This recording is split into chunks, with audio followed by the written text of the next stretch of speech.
Mutton পাকাবো একদম বাঙালি স্টাইলে, দেশি স্টাইলে। দেখুন কিভাবে মাটন পাকাতে হয়।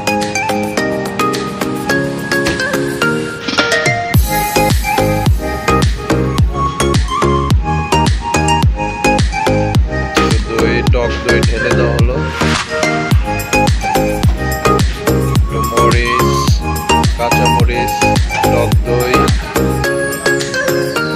পেঁয়াজ,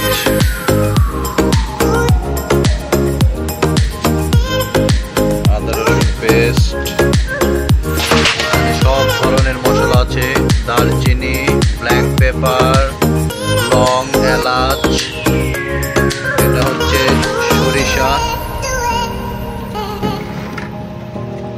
মরিচের গুঁড়ো, এটা হচ্ছে মিক্স মশলা, ধনিয়া পাউডার, এটা হচ্ছে হলুদ পাউডার, সব মশলা এখানে। এটাকে বলে সব, জিরা, লং, এলাচ, ব্ল্যাক পেপার,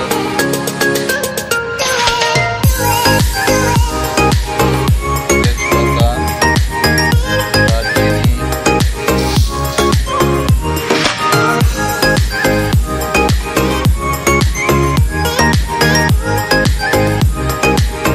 সামান্য পরিমাণ হলুদ পাউডার,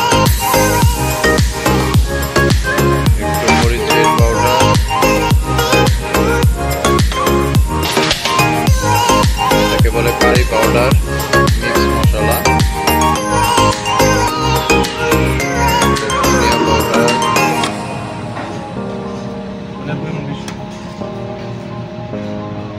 ব্যাস। এখন ম্যারিনেশন, একটু তেল ঢালা হবে, একটু কর্ন অয়েল,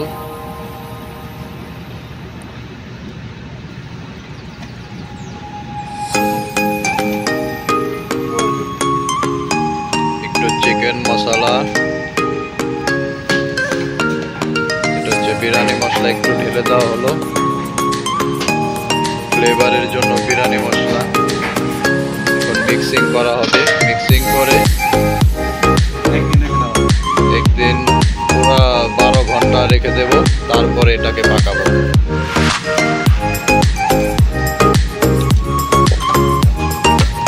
খুব ভালো করে মিক্সিং করতে হবে, যত ভালো করে মিক্সিং করবেন তত ভালো সুস্বাদু হবে, স্বাদটা ততই বাড়বে আর কি।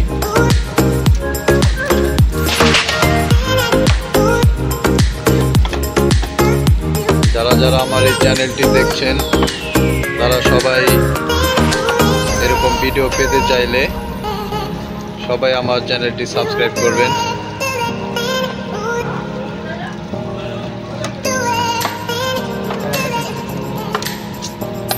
সবাই আমার চ্যানেলটি সাবস্ক্রাইব করে দিন, লাইক কমেন্ট করে দেবেন। লবণ ঢেলে দিতে হবে পরিমাণ মতো।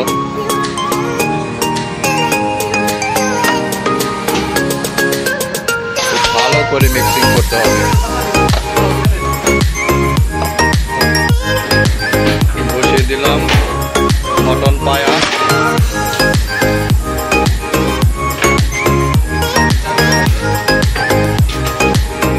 3-4 ঘন্টা লাগবে এটা পাকতে।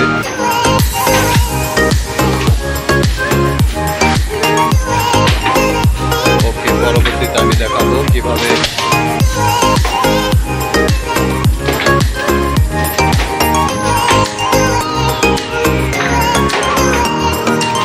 12 ঘন্টা মিক্সিং করে রেখেছিলাম,